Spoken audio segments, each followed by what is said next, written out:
Welcome everyone to our discussion on plot structure. This is part of the Storycraft series, and I am Katie Salidas. I will be your host and guide through all the building blocks of creating a story. So let's jump right on in. We're going to talk about the three building blocks that create our story, and our plot is the container the story lives in. So what are the three elements? First, we have characters. That is the who or what in the story that is acting out on the setting. That's our second one. That's our world that we live in, or that our characters live in. And we need our conflict being our driving force. What is creating the tension and excitement in the story?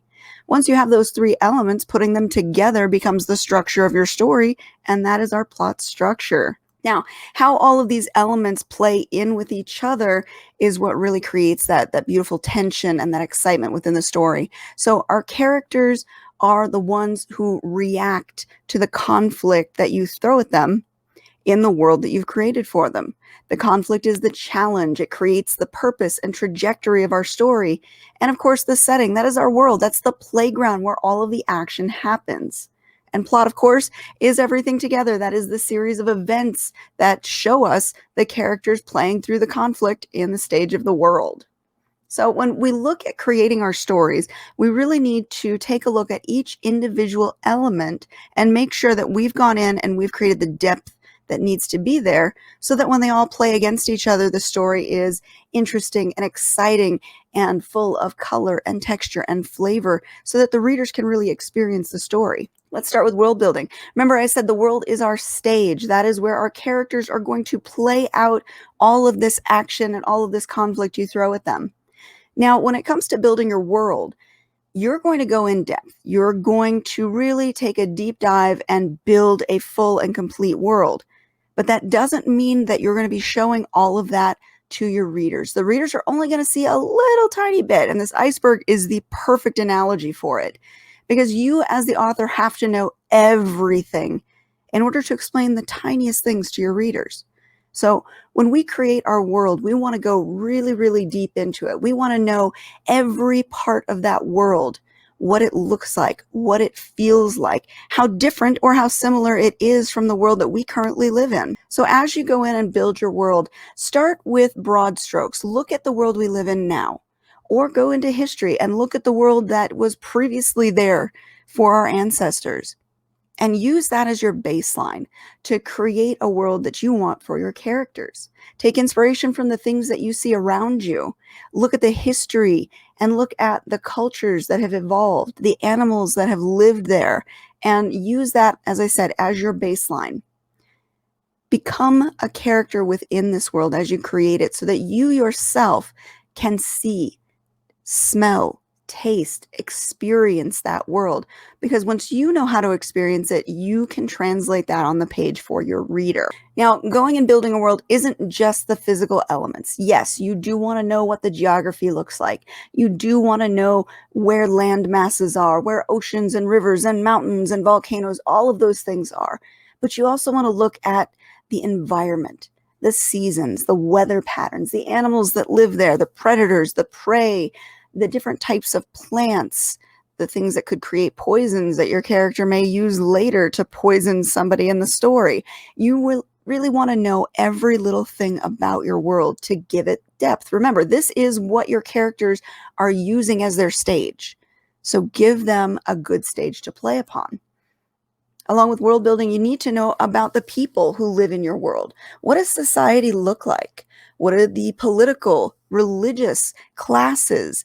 What are the education levels of the people that are in your world? If you're writing something that's totally different than the world we live in, you have free reign to play as much as you want.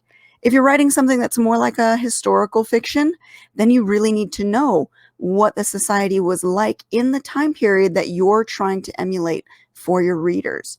So it takes a little bit of research, but research can be a lot of fun. And look and see what things were like in that time period that you're trying to emulate. Look at the mythology. Look at what created the legends that your people believe.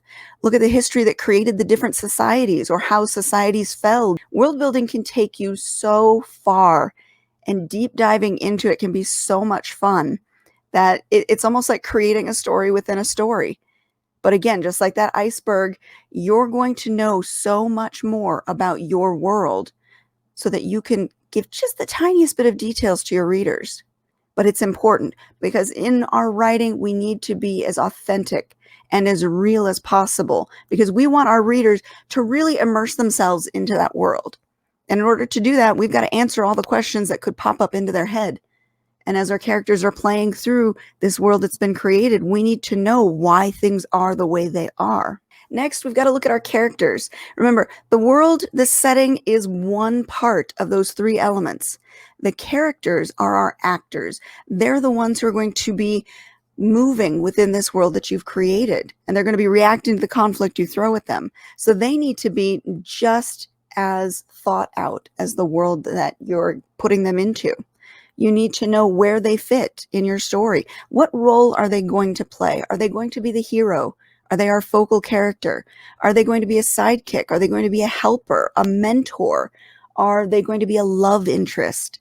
These character archetypes are great blueprints for us to figure out where to put people in our story. Now, that doesn't mean you create a cookie cutter character. This is just giving you an idea of where a character needs to fit. You have to give them the depth. But to know how they fit into your story and into your world, we need to know what role they're going to play. And that's for you to create as you're building your story elements. Now, when you build your character, you want to make sure that you know that character, whether it be a primary character, the protagonist, or a side character, a mentor, a love interest, a mother, a father, anybody in your story. You need to know who they are and what drives them, because as they fill the role that you're giving them, they're going to lean on their character traits to play that part. So we need to have their fears. We need to have their strengths. We need to have their weaknesses, their quirks, the little elements that make them real. The idea when you create a character, and this goes for all characters, not just your primary characters, but all characters in your story need to be real enough that they create a sense of empathy with the reader. I've said it before, and if you listen to any of my other Storycraft series, you'll know that empathy is that secret sauce. Empathy is what makes your reader attach themselves to a character and want to see if that character is going to live or die. Are they going to make it to the end? And they will follow that character all the way through the story because they need to know. To create empathy, we have to give them like me type characteristics. And what I mean by that is characteristics that make them feel real. You know, just like we have bad days and we react poorly to them, our characters will do that too. And if we see ourselves mirrored in a character that we're reading, we then become empathetic. We understand them. We know why they did what they did. And sometimes villains can have such empathy that even we love them. And when you can create that kind of level of empathy for a character, whether it be a side character, a protagonist, or a villain, then you have done your job well. The basics of that are going down and looking at the elements of that character. Give them a name. Give them something unique to them. Give them a description. Know what they look like. Know what they are capable of. What can they do and what can't they do? What are their fears? Fear, I've said it many times, and I will continue to say it. Fear is such a good motivating or demotivating force. When you play on someone's fear, you can really screw with them. And that's something a villain is usually good at. If somebody's afraid of the water and you force them into a boat in the middle of the ocean, they're going to react very differently. No matter how brave they are, if you are playing on their fear, you're going to evoke something different in them. And they're going to react in a way that maybe isn't what you would expect them to do. Maybe they freeze. Maybe they have a sudden burst of bravery. But when you play on something as strong as their fears, that's important. So definitely give your characters a fear. Give them a quirk too, something uniquely them, something that you can play on or pick on, something that gives your character memorability. Give them a history and a backstory. A lot of what we do as adults is shaped by what we learned as children. The problems that we had as children can become fears as adults. So knowing what the character's history or backstory is will help you figure out who they are now. And then give them goals. Every character should have a goal, whether that be to get the girl back, whether that be to become the CEO of a Fortune 500 company, whether that be to become the best detective in whatever city that they're living in, or, could be something simple. I just want to make it to tomorrow. Give them a goal, give them something to achieve. And again, this includes not just your primary character. This also includes your secondary characters. The more real you make your characters feel, the more believable they are, the more your readers are going to attach to them. And when a reader attaches to a character, they will follow that character to the bitter end because they need to know what happens. They need to see if they survive. So going through and making your characters feel as real and deep as possible is absolutely essential when it comes to building your story. Remember, that's the second pillar of those three that build up our story. The third one is conflict. And this, to me, is the playground. This is where you really get to have fun, because once we've gone in depth and we've built a beautiful world for our characters, and we've got characters who are fully fleshed out people, then we throw stuff at them and see how they react. And when you're using a character that you've built a good character sheet on, and you know what their fears and their goals and their motivations and what they're good at and what they're not good at, and you throw something at them that plays against those things that you set, you've got some really interesting results that are going to come out. And that creates that beautiful tension. And when you have tension, your reader needs to know what is going to happen. And that keeps them flipping the page. And there are 7 different types of conflict, and you're going to employ probably all 7 of them on different levels as you go through your story. So let's run this list down here. Person versus self. I am my own worst enemy. I do everything wrong. This is that inner voice that tells us that we just suck.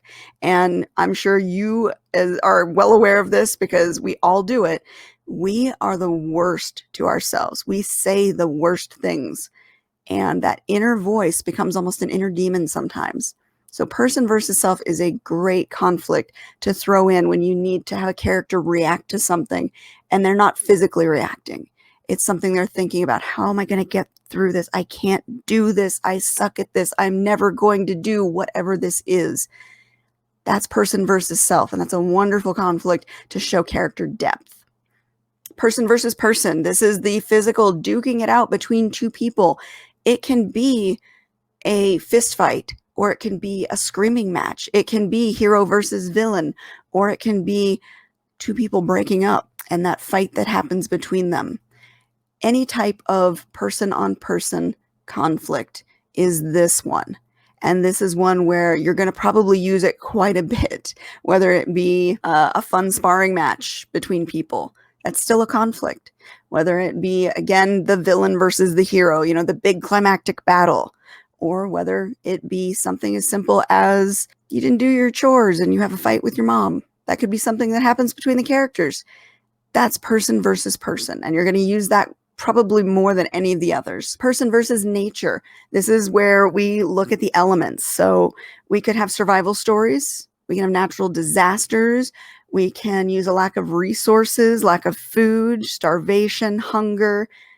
We can use weather creating issues like, let's say, freak snowstorm and people are freezing to death. We could have a major flood and people are out of homes. Anything that is nature related that causes a problem for your characters is going to be this person versus nature. And it could be something as simple as they couldn't go out that day because it was raining, or it could be as big as a flood. Use it on different levels. Person versus society. This one is a big one. A lot of dystopian stories use this. You have some kind of hierarchy in society that your character is at odds with, whether it be a religious hierarchy, whether it be in the family, whether it be a new culture that somebody's running into and they don't understand each other. Person versus society is played out in many different ways. And it's one, again, that you'll probably use on different levels. If you've got a character who's traveling to a different country, they may not know how to deal in that other country, how to speak to people, how to react. They may have poor manners in another country because they don't know how they do things in this other country. That's a person versus society on a smaller level. Person versus technology. That one's a favorite of mine. It can, again, be as big as Terminators coming back to kill you, or it could be sci-fi where your spaceship is about to fall out of orbit and crash to ground. It could be as small as your iPhone has broken and you missed a very important email and now you're going to get fired. Any type of conflict with technology is going to be person versus technology, and it can be played out in fun ways, or it can be played out in very dire consequence type ways. Person versus the fate or gods. This can be ideological, kind of playing off the person versus self. You are coming to terms with the fact that you don't agree with your religion. This could be something that is awakening to a new religion. This could be dealing with the fact that everybody belongs to a religion and you don't, or it could be the gods are literally coming down and attacking you.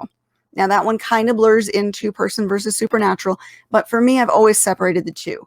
I look at person versus fate or the gods as in my destiny is determined by the religion that this character belongs to, versus person versus the supernatural, which is more you are actually at odds with some kind of supernatural magical creature, what have you.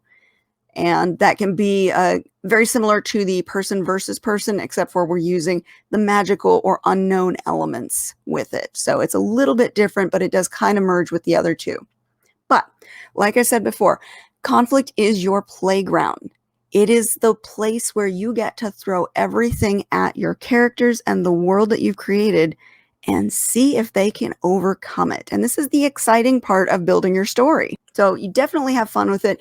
Use as many types of this conflict as possible in as many different ways as possible. That is how you make your characters stronger, by throwing conflict at them that goes against their rule book, that challenges those things that you've set in there, that makes them struggle with the fear that they have or struggle with the relationships that they've built.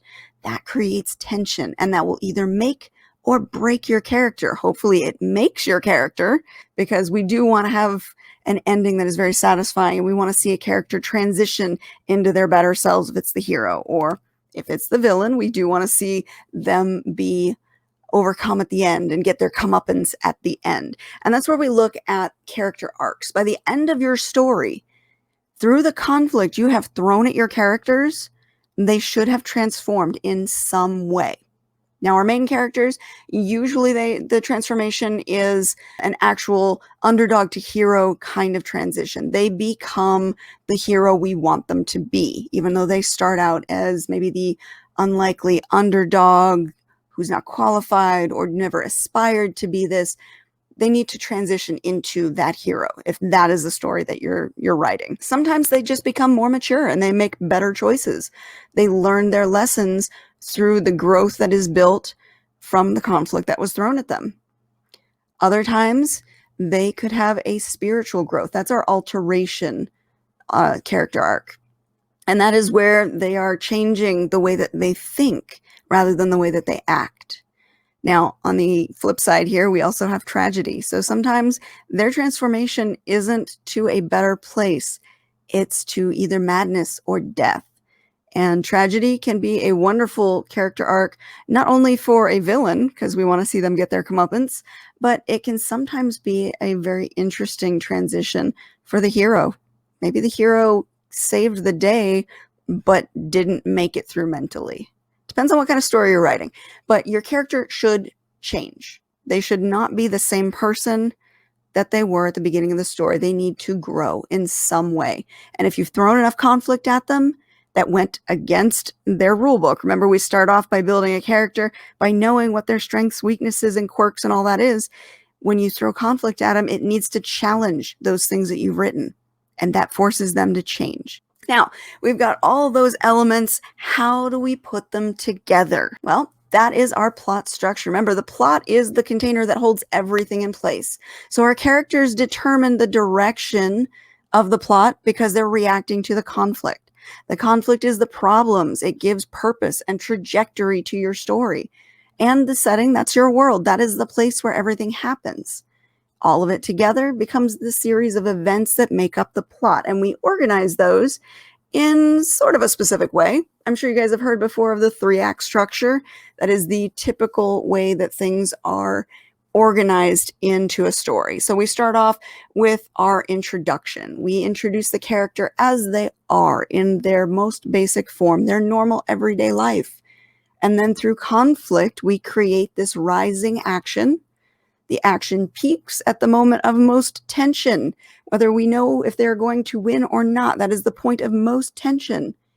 And we start to slow down and we get into the falling action after we've hit that climactic point, and we start to see if it's going to be resolved and what the new normal is at the resolution. And here is the 3-act structure drawn out, and I'm sure you guys have seen this many times before. This is the standard for almost all stories that are out there. We have our 3-act structure. We have our little pyramid, sort of. But if you notice the little arrows in here, all of these little arrows talk about points of conflict. And that is what creates this rising action. And we amp up the tension each time we have a point of conflict. That is what makes the story interesting. Now, those little points of rising action, those little points of conflict, we call those plot events or beats. And it's a great way to organize your story into its overall theme. Now, the plot theme, I'm sure you've heard that before, gets confused quite a bit. If you think about the plot's theme as just the primary conflict of the story, it makes life so much easier, because there's always going to be tons of little conflicts within the story, but we usually have one big one. Are we solving a murder? Are we surviving a natural disaster? Are we saving the princess? Are we killing the beast? That is our plot theme. It's the main conflict. And plot themes come, just like with characters, in kind of a blueprint archetype. And sometimes these are also called tropes. And what it is basically just a loose organization for your theme of how things are supposed to happen. So we have the typical overcoming the monster theme, where your hero is going to defeat some monster force and then come back as the hero. We have a rags to riches theme. Cinderella is probably the most famous of this one. This is where you have somebody who is poor and is able to achieve wealth, stardom, fame, what have you. And through the conflict, they lose that and have to find a way to get it back again.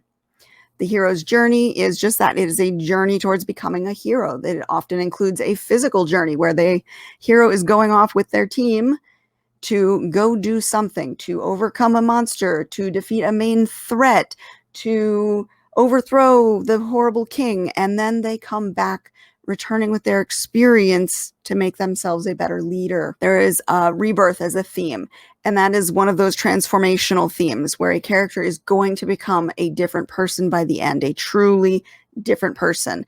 Look at A Christmas Carol, where you have Scrooge at the beginning becoming a much more generous and caring person by the end. That is a rebirth theme. We have underdog, sports, heist, or contest. Usually this one involves a character who has a special skill, but that special skill has to be employed through a group of some kind. And the conflict in that is that the group doesn't always get along. So in order to use their special skill to achieve what needs to be achieved, they have to learn how to get along with the group. And that's where the primary conflict comes in.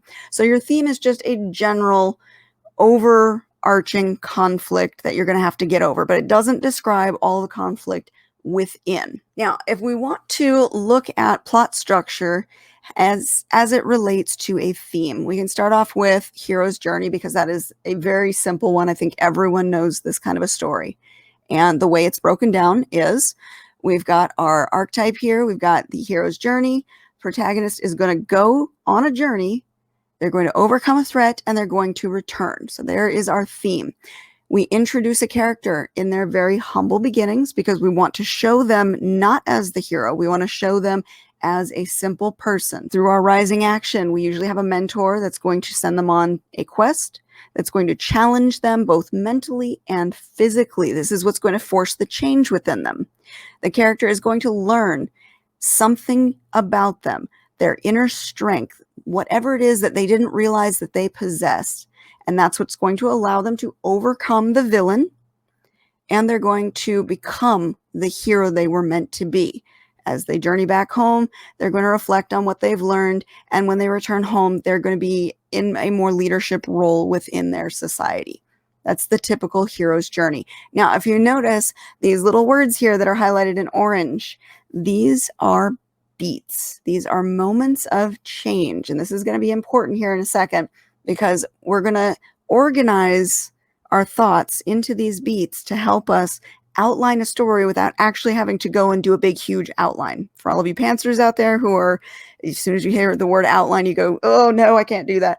Trust me, this can work for you too. You don't have to go crazy into an outline, but knowing what your beats are does help you organize your story as you write it. Let's look at one more theme here before we move on. We're gonna look at rags to riches. Now, I've said this is a great Cinderella theme because that's the one that I think we all know. We've grown up with it, and it's one that kind of outlines this theme perfectly. So in our theme, our archetype here, we have a person who's rising from poverty to wealth, or from obscurity to fame. And through this, they're going to lose it and have to find a way back to it. So when we introduce the story, we're going to show a character who is at the very bottom of their social or familial hierarchy and no prospects of the future. So they have no way, see no way of rising from their station. This is where they are, and they're kind of just okay with it. They're going about their lives the way it is.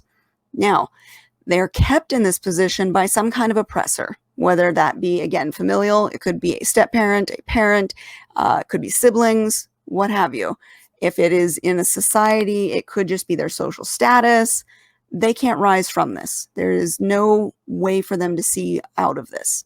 By some kind of luck, magic, or choice, the main character is going to escape that oppression just long enough to see what success looks like before it is stripped away. Then, once they've had it stripped away, they have to find a way to find that success again.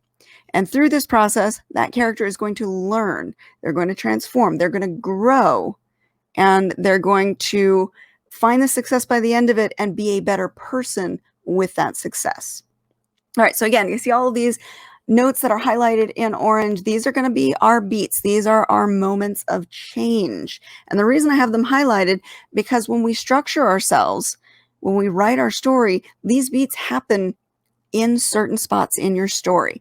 And if you're a plotter, you know this. You usually outline yourself to fit within that 3-act structure. But if you're a pantser, this isn't something you typically do ahead of time. This is something that you might consider looking at later down the road to see if your story is matching up. But if you think about it as you're writing it, and you really look at what you're doing, and if you're hitting some of these notes, it will help you to organize your story better. So in Act 1, what are our identifiable moments of change? We want to show an opening image. We want to show what a character looks like in their normal everyday life. We want to introduce the main theme of the story. We want to set them up for their journey, and we want to show them debating whether or not they actually want to go on this journey. So there's little bits of conflict here. As we go into Act 2, that is mostly rising action. So Act 2 is where we see a lot of the conflict in our story. We want to show them doing the things that are going to set them on their journey, or that's going to halt them on their journey, the different conflict points. We show the bad guys closing in as one of them. We show them hitting rock bottom. We show some of the side quests that take them off the path towards their goal. Once we get to Act 3, we're looking at the final moments. We are hitting that climax, and that climax is the point of most tension. We don't know if the character is going to be able to do what it is they're going to do. And so if we organize ourselves into these little beats and space them out into our acts, it helps us to organize the story and see if we're doing things in the right sequence. So Act 1, again, opening image. We want to show how we got the character from normal to getting on their journey. What is the debate that happens between them? What is the catalyst that forces them into that next life? In Act 2, we want to show all of the exciting changes that are happening, all of the conflict that we're throwing at them, and how it alters the character's viewpoints, how it alters the character's reaction to things, who survives it and who doesn't, depending on what kind of a story you're writing. And then in Act 3, we show them hitting that climactic point and how it resolves. Whether it's a win or lose, we've got to show how it resolves. Now, going back to our plot theme that we were looking at before, let's show how this all fits in. So how you would organize it. And we'll do it with a story I think everyone is familiar with. At least I hope everyone is familiar with. If you're not familiar with it, it's pretty old. You should be. So we'll look at the hero's journey as it applies to Star Wars. So what is our theme? We have a brave rebellion fighting against an evil empire. Who is our primary character? Luke Skywalker. Our introduction to him is a simple farm boy. And he is drawn into this conflict. He's not a part of it. He's drawn into it because the droids showed up at his doorstep with the information that the Empire's hunting down. And what happens? His aunt and his uncle are killed. He is now forced to go on this journey with Obi-Wan. Now, Obi-Wan acts as the mentor, and he helps to teach Luke. He helps him on the escorting of the droids back to their owner, which on the journey, again, you got the different points of conflict. It's not just a straight line to get the droids back to Leia. They find out that Alderaan's been destroyed.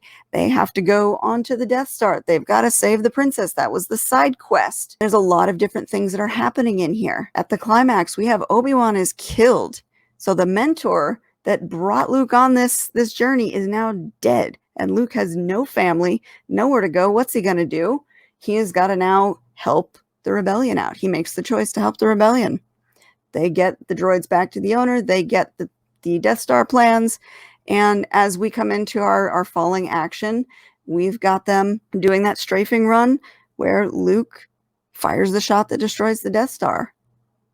Hooray, we win. But because this is a series, it doesn't end with him going back to the beginning. So in the typical hero's journey, yes, the character does return back home. But because this is a series, he's not going to return home. What does he do? His new home is now the Rebels. He is part of the Rebel Alliance. So that one is how the hero's journey fits in with that beat sheet and that plot structure. So I hope that helps for you to see it. Let's look at one more. We're going to do our rags to riches story. And again, Cinderella, because everybody knows this story. Let's look at how the plot structure fits within our 3-act structure. We have our theme from slave to princess with the right attitude and shoes. In our introduction, we show her after her father's death, Cinderella is forced to be a servant in her home. So remember I said they are on the bottom of the social hierarchy. Who is forcing her? Her stepmother. So we have the family keeping her down. In that time period, the only way out was through a good marriage. And because she's being treated like a servant, she's prevented from attending the ball. She is being held down by her family. So what did I say changes this? In this type of story, it is by magic, luck, or choice. We have the fairy godmother comes in. There's our magic. She grants Cinderella's wish to go to the ball. She gives her a beautiful dress, and Cinderella catches the prince's eye. She, for that brief moment, is at the top. She has the prince's eye, the prince's love. She is being viewed by everyone around, ogled, and she, for that brief moment, gets to experience what it's like to be at the top. But midnight comes, and that is ripped away from her. As she's leaving, she drops her shoe, right? But she has to return to life as a servant. Now, she is a good person. She has the mental fortitude to accept that she had that one beautiful night and have that in her memories. And because of this, she is rewarded. Now, sometimes in these types of stories, they really do have to dig deep and make an actual change. But in the Cinderella story, at least the Disney version of it, she was already a beautiful, humble person. So she is rewarded for being returned back to this slave labor by the prince going around and finding the person to fit the shoes. So she is rewarded by being a good person. She, again, attains that status. Marrying the prince, she is now a princess. She is back on the top of the food chain. And her stepmother and stepsisters, depending on the version you have heard, they go on and do their thing. I personally like the Grimm's fairy tale version of it. I will leave you to look that one up because I believe a little revenge is apt there. All right, so that is how the structure fits in with the different beats. And you can create your own beat sheet as you're writing, or for those pantsers, create it afterwards and see if your points of interest, your conflict points, line up with what is kind of expected in the story arc. So for the plotters, if you do a beat sheet beforehand, it gives you a great blueprint for your outline. It gives you a way to just do a quick sentence for each thing and structure to see where everything goes. And you can expand each of those bullets on your beat sheet to descriptive paragraphs and make it a full outline from there. You can write the novel based on your outline. Bing, bang, boom, you are done. Yay. Or you can use that to find points where you could add more conflict within. Remember I said at the beginning, conflict is our playground. Conflict is where we get to have the most fun, and we get to really test our characters and see if they can do what we want them to do.